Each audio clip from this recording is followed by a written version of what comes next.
Hey everybody, this is Andrea1, your prof for Psych of Women. Welcome to a portion of Module 6 on the experiences of women and trans women regarding their health and the psychology of physical health specifically. This is a very brief introduction to something called the social determinants of health. Some of you may be familiar with it, but just to give you an idea of what it is and why we're using it in this particular context of looking at physical health and women's experiences. I will give you more resources on exploring this topic in other places in the module as well as in later modules to come. Also, for those who haven't had a chance to look at your next assignment, assignment number 2, we are asking you to use a feminist critique. So encouraging you to move from the individual level to the systems level in terms of analysis and focus. And in many cases blame, so the idea of blaming the individual. So we're asking you to move away from there and looking at the systems level. So that for me would be a feminist critique, and I believe that the social determinants of health, what we're discussing right now, is actually a feminist critique. So I'm just going to try to move through these. Before we begin, I do have to say that I have got much of this material in terms of the slides from Dennis Raphael, who's a prof at York. This is his website. He uses an open source philosophy, i.e. all of his work is generated from other people's work, therefore he feels like it should be available for all to use. So I'm giving him credit for much of this. So, what is the leading cause of heart disease in women? Perhaps we should take a step back. What is the leading cause of death in Canadian women? What is the leading cause of death in Canadian women? If you say heart disease, you're correct. The leading cause of death in Canadian women is heart disease. What is the leading cause of heart disease? What causes heart disease?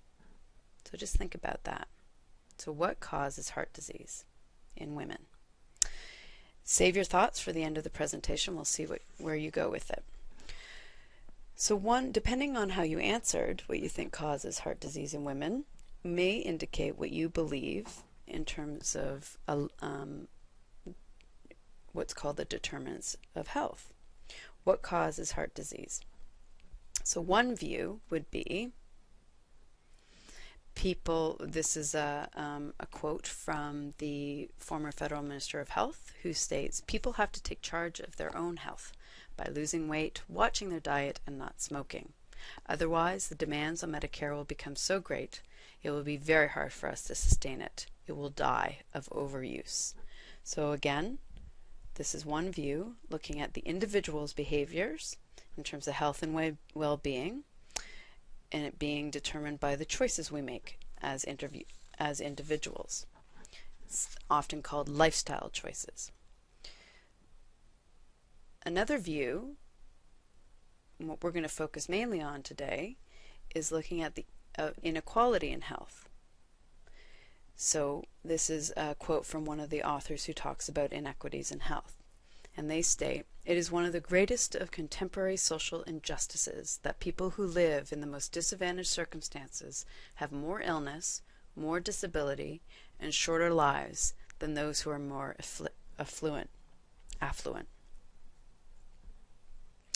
So this completely it's different than the first example in the sense that it examines external factors in inequality, that those are the things that determine our health rather than individual lifestyle choices. So it's in fact the neglect of political and economic forces that shape who gets what, when, and how when it comes to health.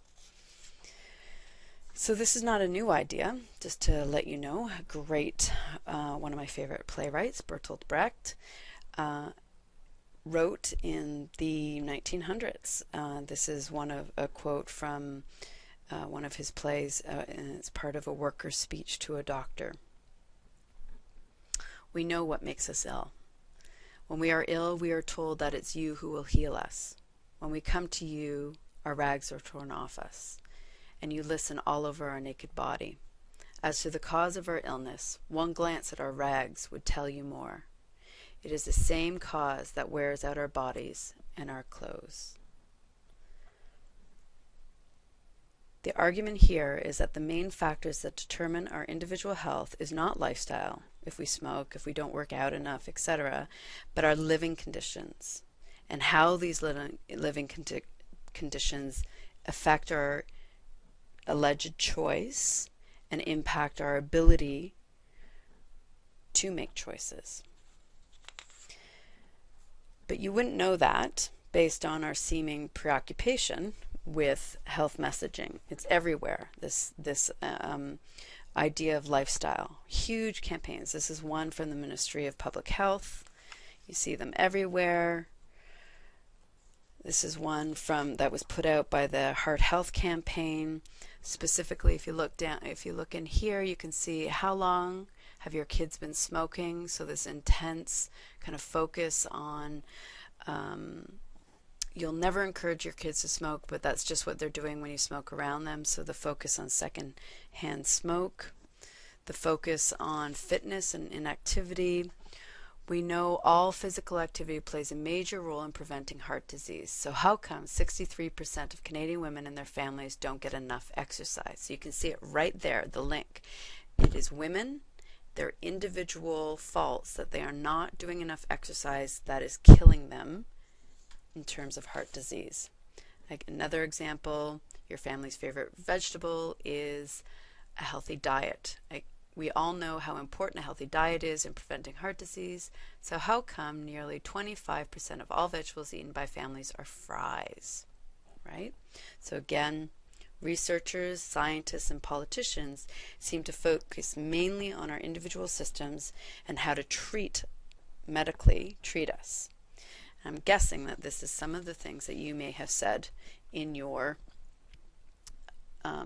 guesses of what causes heart disease in women. So you're not alone. A national survey of Canadians looked at this, was asked to answer this question. If you had to identify the 3 most important things that contribute to good health, what would they be? So I'm guessing that these are similar to what you may have come up with. Another view is this idea of the social determinants of health. And it starts with looking at the idea that social injustice is killing people on a grand scale. Not so much their individual choices, but social injustice. Question is, with these differing views, you might ask, why do you think, or I would ask, why do you think that these same researchers and politicians and scientists don't want to examine the relationship between inequality and health? Why not do research on health status and immigration?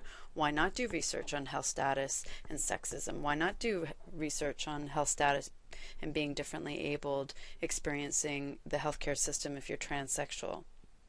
Well, I'm here to tell you, for those who haven't heard, that there is actually a great amount of research that is being done here and internationally to bring these factors to light. However, depending on what your answer is when I asked, why don't you think we're doing this research, is going back to our last module on research and why some things get published and other things don't get published, what gets the media's attention, etc., etc. So what are these social determinants of health? I mentioned it a couple times. Let's actually name some of them, as well as the overall the conditions that surround social determinants of health. So for here, social determinants of health are the economic and social conditions that influence the health of individuals and communities as a whole. Okay, so what are they? Determined by Canada, our social determinants of health are came up with at a conference on the social determinants of health, a conference of community members and researchers and academics, refined, and you're going to be doing some reading this week specifically on some of these.